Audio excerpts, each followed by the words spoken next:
Hello दोस्तों, मैं हूं विजय चौहान और हम देखने जा रहे हैं डीप वेन थ्रोम्बोसिस। तो डीप वेन थ्रोम्बोसिस क्या है?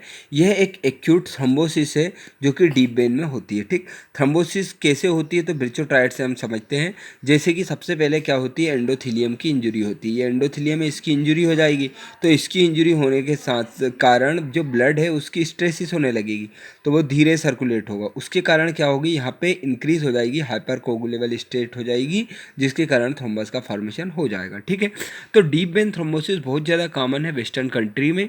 इसका एग्जैक्ट कोज तो नहीं पता है, लेकिन ये पोस्ट ऑपरेटिव, जैसे कि पोस्ट ऑपरेटिव इमोबिलाइजेशन के कारण, या फिर प्रेशर आप ज़्यादा है ऑन द काफ मसल, या फिर स्लगिक ब्लड फ्लो थोड़ा धीरे धीरे हो रहा है, या फिर प्रोलोंग बेड रिडन पेशेंट है, उसके उस केस में क्या होती है, डीप वेन थ्रोम्बोसिस ज़्यादा होती है।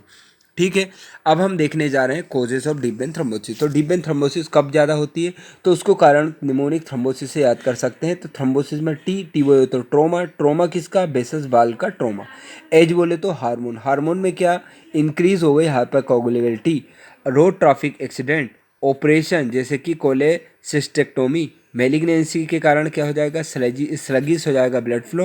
ब्लड डिसऑर्डर जैसे पोलिसाइथीमिया, ऑर्थोपेडिक सर्जरी, अपन टोटल हिप रिप्लेसमेंट, ये सब है ना, तो उसमें और ओबेसिटी हो गई या फिर ओल्ड एज हो गई, इन केस में भी डीप वेन थ्रोम्बोसिस के ज़्यादा चांस होते हैं। सीवियर इलनेस जैसे कि स्ट्रोक आया है, या फिर एमआई हुई, या इमोबिलाइजेशन किसी भी स्थिति के कारण, या फिर स्प्लीनेक्टोमी कराई है, तो ये कुछ कोज हो गए डीप वेन थ्रोम्बोसिस को, जिसे थ्रोम्बोसिस अपन याद कर सकते हैं।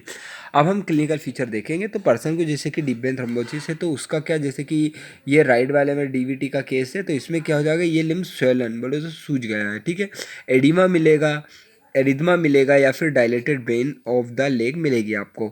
यहाँ पे पर्सन को क्या, डल एकिंग पेन होता है, डल एकिंग या फिर नेगिंग पेन होता है, कहाँ पे, काफ मसल में उसको दर्द होता है।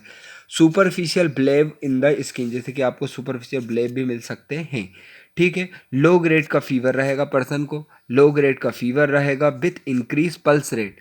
इंक्रीज पल्स रेट इसकी करेक्ट और इस करेक्टरिस्टिक। ठीक, अब हम देखेंगे दो वर्ड जिसे बोलते हैं फी एच, फ्लेगमेजिया एल्वाडोलेंस। तो इसको याद करो, पी एच लेग, लेग के बाद आएगा मेजिया। ठीक है, पी एच लेगमेजिया मतलब फ्लेगमेजिया, एल्वा बोले तो बाइट, डोलेंस बोले तो बाइट लेग। बाइट लेग क्यों होते हैं, जब आपकी थ्रोम्बस है ना वो एक्सटेंड करता है काफ रीजन से लेके इलियोफिमोरल बेमी रीजन तक करता है, तो अपन कह देंगे फ्लेगमेजिया एल्वाडोलेंस कहते हैं, या फ्लेगमेजिया। इसको भी ऐसे याद करते हैं, पी एच लेगमेजिया, ये है क्यूरेली डोलेंस। ये क्या है, ब्लू लेग।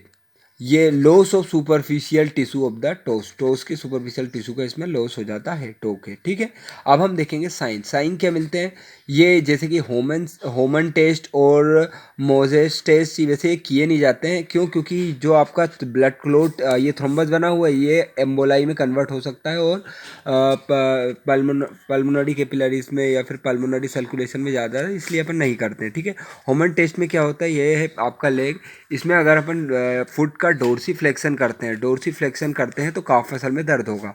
दूसरा है मोजेस साइन। इसमें क्या होता है, काफ मसल को जब हम स्क्वीज करते हैं तो पर्सन को दर्द होता है। ठीक है, tenderness over the calf muscle on squeezing the muscle from side to side, तो इसको मोजेस टेस्ट कहते हैं। ठीक है, तो ये वैसे हम परफॉर्म नहीं करते, ये साइन मिलते हैं किसमें, डीवीटी में। अब इन्वेस्टिगेशन क्या कराओगे आप, डोपलर डोपलर स्टडी कराओगे, तो ये फीमोरल वेन थ्रोम्बोसिस के केस में, या फिर कॉन्ट्रास्ट वीनोग्राफी बोले तो कॉन्ट्रास्ट डाई डालेंगे वेन में, तो ये क्या आपको फिलिंग डिफेक्ट बता देगा कि यहाँ पे थ्रोम्बस है। ठीक है, अब हम देखने जा रहे हैं ट्रीटमेंट। तो ट्रीटमेंट क्या है, बेड रेस्ट करने का बोलना है, एलिवेशन ऑफ द लिम्ब करवा के रखना है। ठीक है, इंजेक्शन कर देना है हिपेरिन। ठीक है, जैसे हाइपरकोगुलेस्टेरल बनी नहीं रहे, लो मोलिकुलर वेट हिपेरिन देना है, वंस और ट्वाइस अ डे देना है। इन्फीरियर वेना कावा फिल्टर लगा सकते हैं, जैसे वेन है तो इसमें इन्फीरियर वेना कावा का फिल्टर यूज़ कर देंगे, जिससे थ्रोम्बस है ये जा नहीं पाएगा। अगर हम